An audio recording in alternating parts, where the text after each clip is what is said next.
জাপানের ইচিকাওয়া সিটি জুয়ের ছোট্ট ম্যাকাক বানর পুঞ্চকিন সবার প্রিয় পাঞ্চ যেন ভালোবাসার জন্যই জন্মেছিল। কিন্তু জন্মের পরই অজানা কারণে তাকে দূরে সরিয়ে দেয় জন্মদাত্রী।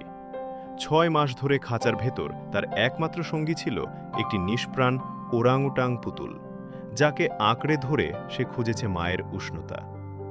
সমবয়সীদের কাছে বন্ধুত্ব চেয়েও পেয়েছে আঘাত, বড়দের কাছে গিয়েও জুটেছে প্রত্যাখ্যান।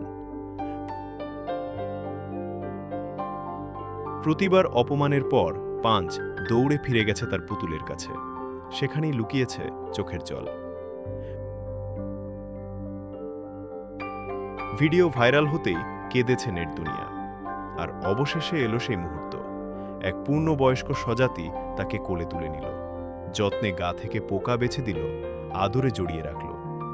বহু লড়াই শেষে পাঞ্চ পেল সত্যিকারের ভালোবাসা। ছোট্ট চোখে ফুটে উঠল স্বস্তির আলো, যেন বলছে অপেক্ষার শেষেই মেলে আপন আশ্রয়।